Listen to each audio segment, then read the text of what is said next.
Today we have a topic, sea sparkle or the burning of seas. The fishermen, they used to see a sparkling effect or a scintillating effect in the sea during the nights, and they call it as sea sparkle or burning of seas. Okay, so this was in news recently because the Karnataka coast has witnessed this sea sparkling, right? So that's why it was in news. And also recently the Kapadu beach in Kerala, it also witnessed sea sparkling effect. Okay, so the Karnataka coast has witnessed the bloom of Noctiluca scintillans. Okay, so that bloom of Noctiluca scintillans is commonly called as sea sparkle. Okay, so it was simply the blooming of or the bloom of Noctiluca scintillans. You might have heard about this word bloom with regards to the algal bloom, right? The word bloom simply means the population increase. Okay, so this Noctiluca scintillans, it's an example for dinoflagellate. When you read about the phytoplankton, you might have heard about these dinoflagellates. The major types of phytoplanktons are dinoflagellates and diatoms, and this Noctiluca scintillans, which is causing this sea sparkling effect, is an example for dinoflagellates. The sea sparkle is also called as burning of the sea, or it's also called as bioluminescence. Okay, you might have watched this sea sparkling effect in some of the movies. For example, in some Hollywood movies like Life of Pi, we can see the sea sparkle. In one of the Malayalam movie, Kumbalangi Night also, you can see the sea sparkling. Okay, so along the coast or in the sea, you can see a lighting effect, mostly a greenish blue color.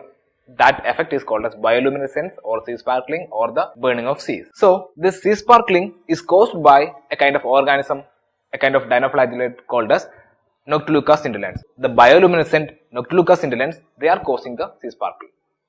Okay, and it's an example for dinoflagellates, right? So most of the other dinoflagellates are also possessing this phenomenon, bioluminescence. Okay, so bioluminescence simply means emitting of light by living organism by using some chemical reactions. Okay, so during the night the seawater will be brightened, or there will be a sparkling effect, or there will be a scintillating effect, and the sailors and the coastal inhabitants or the fishermen, they used to see it in the night. So a greenish blue color bright light will be there in the sea. So that is called as sea sparkling, right? Now we need to know about the Noctiluca scintillans. So this Noctiluca scintillan is a green dinoflagellate, or its another name is green Noctiluca. We can call it as green Noctiluca or green dinoflagellate. Okay, Noctiluca, a genus of marine dinoflagellate in the family Noctilucaceae, consists of a species called as Noctiluca scintillans. Okay, so Noctiluca scintillans comes under the Noctiluca, and Noctiluca scintillan is one of the most commonly occurring bioluminescent organism in the coastal regions of the world. Okay, so it is one of the most commonly occurring bioluminescent organism in the coastal regions of the world. So this sparkling effect or scintillating effect of the Noctiluca scintillans will be mostly visible in the night when the bloom happens, when the population increase happens. So such blooms in the sea surface during the daytime, which are visible in red or pink color. Okay, so that kind of red colored blooms are known to be hazardous to marine organisms, and that was called as red tide. Okay, so that red tide is also caused by some kind of phytoplanktons, right? And Noctiluca scintillan is an example for phytoplankton because it's an example for dinoflagellate, and dinoflagellate is an example for phytoplankton. And this Noctiluca scintillans, they will simply graze on other organisms such as the larvae, okay, and the eggs of some other fishes, right? And even they will graze the diatoms also. Diatoms, we know that it's another example for phytoplankton, right? So even this Noctiluca scintillans, they will graze on the diatoms also, right? So when population of Noctiluca scintillans is increased, that will result in displacement of the diatoms. Okay, and we know that diatoms are a major producer. They are producing that much oxygen, or they are converting that much carbon dioxide from the atmosphere to the ocean, or they are converting, or they are capturing carbon dioxide from the atmosphere and they are converting that into the ocean water, right? So phytoplankton like the diatoms are also doing the carbon sequestration process. So we know about the importance of phytoplankton, right? So diatom is an example for phytoplankton, right? So when the Noctiluca scintillans population is increased, they will affect the diatoms, and which was also mentioned in the news in Karnataka coast. Okay, because the sea sparkling was affecting the diatoms also in Karnataka region. So Noctiluca scintillans, they will simply engulf their food, right? And they are also having another kind of nutrition. They have a kind of nutrition via endosymbiosis with the photosynthetic organism. So there will be a photosynthetic organism which are residing in the Noctiluca scintillans. Through that endosymbiosis, they are getting nutrition, right? So within the Noctiluca scintillans, there will be a unicellular phytoplankton which can do the photosynthesis because they are having chlorophyll, right? So that unicellular phytoplankton will produce carbohydrate using the photosynthesis process because they are having chlorophyll, and they will give that food to the Noctiluca scintillans, right? And they have chlorophyll, that's why they are in greenish color. That's why they impart this green color to the Noctiluca scintillans. Usually, the Noctiluca scintillans, they will engulf the food. They will simply graze on the eggs, larvae, other organisms, right? But they can also survive without the food because there is a endosymbiosis, a unicellular phytoplankton residing within them, right? So regarding the recent current affair, that means the sea sparkling in Karnataka, a bloom of Noctiluca scintillans, which is commonly called as sea sparkling, was happened in the Karnataka coast, right? And bloom simply means population increase, right? So the population increase of these Noctiluca scintillans, they affected the diatom population also because they were grazing on the diatoms, right? So thereby, because of this increasing population of Noctiluca scintillans, they displaced the diatoms, and we know that diatoms are much more important because they are one of the most important producer in the aquatic life, right? So diatoms form the basis for the aquatic food chain. So that's why diatoms is important, right? And this diatom was an example for a phytoplankton. There are two major kinds of phytoplankton, diatoms and dinoflagellates.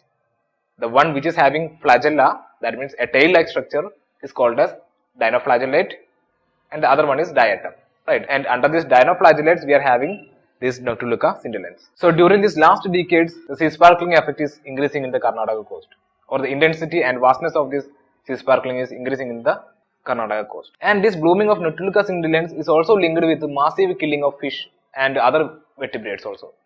Okay, so massive fish killing and other vertebrates kill was happened in this region, and it is also linked with the presence of or population increase of or blooming of Noctiluca scintillans.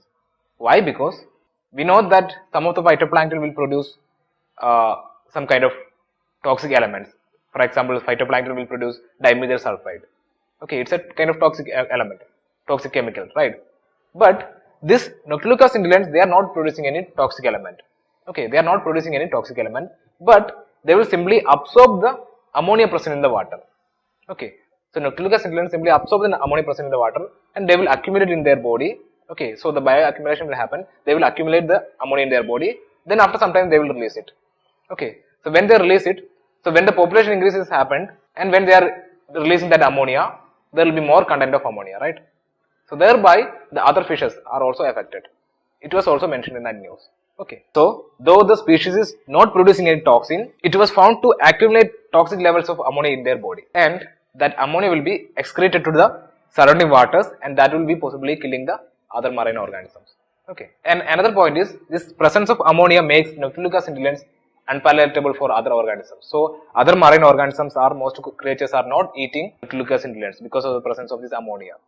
Thereby their population increase. So we know that if we are not having any predator, the prey will be increased. So like that, since they are not eaten by other creatures, their population is increasing. So some organisms like jellyfish and salps were not to be prey on this Noctiluca scintillans. So most of the other creatures are not preying on this Noctiluca scintillans. So whenever the population increase of this Noctiluca scintillans happens, that will affect the ecological balance because it will affect the food chain, right? So how the population increases happen? The reason for population increase is mainly due to the addition of nutrients. Okay, or due to the upwelling process also, lots of nutrients will come to the sea surface during the upwelling process or during the tidal activities. Okay, so during these tidal activities or during upwelling and all, the population increase of this phytoplankton happens.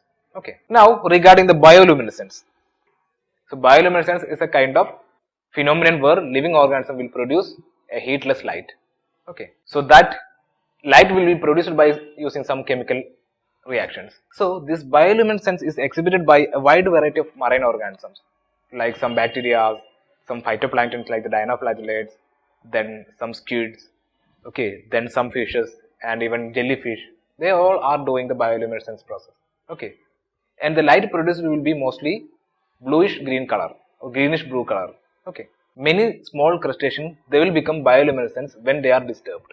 Okay, and many squids, they will emit luminous clouds when they are threatened, and some deep sea fishes will be also having light in front of their mouth in order to attract the prey. So by this bioluminescence process, production and emission of light by living organisms occur through a chemical reaction, right? So it occurs due to a chemical reaction which involving a light emitting molecule and an enzyme, and that light emitting molecule or a light emitting compound is called as luciferin and the enzyme is called as luciferase.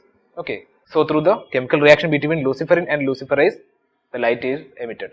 Okay, so this luciferase will be oxidized in the presence of luciferase, thereby the light will be produced. So the bioluminescence process in living organism will be triggered by some mechanical stimulus, for example, the agitation, okay, or the movement of water, right? And sometimes the stressed or dying cells will also emit the light.